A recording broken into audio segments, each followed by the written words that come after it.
out end of him, but he died. He turned out he had diabetes, and I didn't know it, but he had gangrene coming his foot. They cut his foot off, and the gangrene didn't stop, so they cut it up his knee. And that didn't stop, so they cut it off up here, just below his hip, and then over here. He actually died after having, little by little, both legs cut off. Anyway, that's the story. Tell me about the kid who used to chase you home from school. The what? Oh, Rainey? Well, I was in grade school in Lamonte, and we talk about kids that are bullies today, and I don't know that. There's a lot of shoving and that always went on in that. But there was one kid, his name was Rainey Painter, and he used to like just come up and sock you. And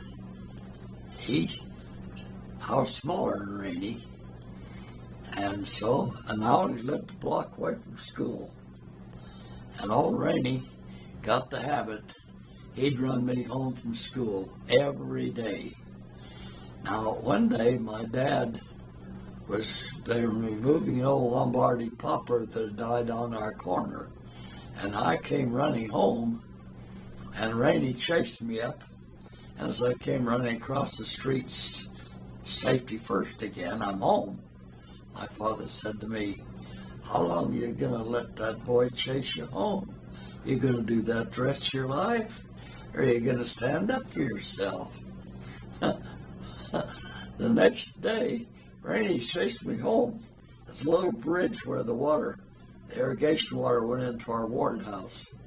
And when I got right that bridge, it's just like the spirit said, "Right now." I turned, here comes old Rainey up, and I just come up and hit him, knocked him right up. He wasn't expecting anything.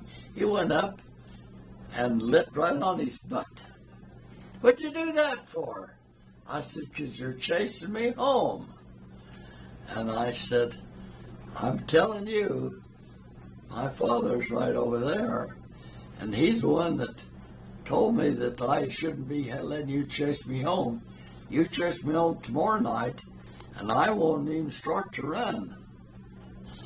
Rainey Painter and I were the best of friends. I went to live with him, and he got married. They lived in Phoenix, and Alice and I stayed in their home. Old Rainey Painter and I just became good friends. But the story is, my dad said, "How long are you going to let that kid chase you home?" Did I ever tell you the story about the cat? No. Well, you see, I've got this long driveway, and I had a little back garden in the back there, and I was always out there irrigating or weeding or something. And one day I was out there irrigating, who come running up my driveway fairly early in the morning, a little yellow and white cat, just on the dead run like a dog was after him.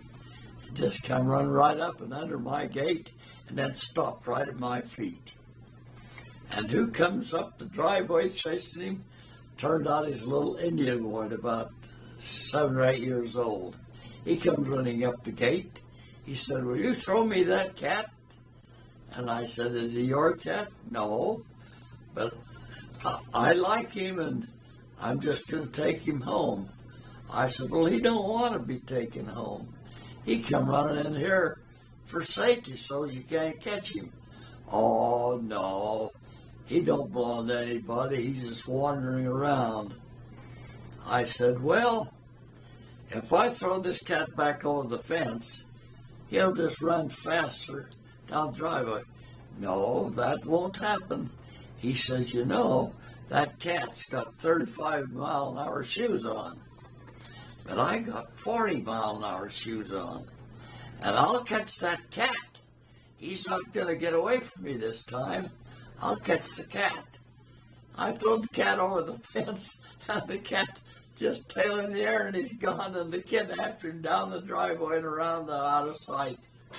About a half hour later, comes the kid back. I said, "You didn't catch the cat." "No, I was wrong. I thought he had 35-mile-an-hour shoes. I've got 40-mile shoes, but he had 50-mile-an-hour shoes on." Well, that little kid, he said, "What's that you're growing?" And I said, "These are pumpkins, a little pumpkin about that big." I said, "You see, they're going to grow, and they'll grow all summer long, and they'll become yellow.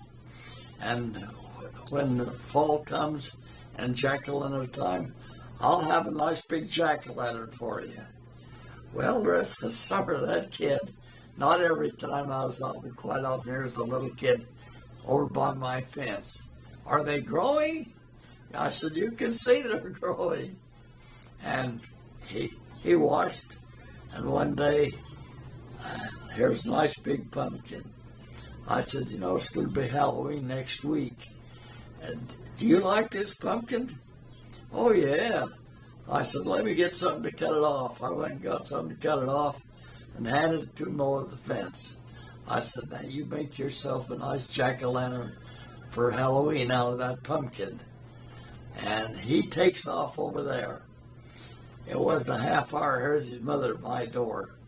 "Look what my boy went and stole off your backyard." I don't like to have him stealing things like that. I said, "He didn't steal it. I gave it to him. He's going to make a jack-o'-lantern out of it." "He's not making a jack-o'-lantern out of this. We're going to make a pumpkin pie out of this," his mother says.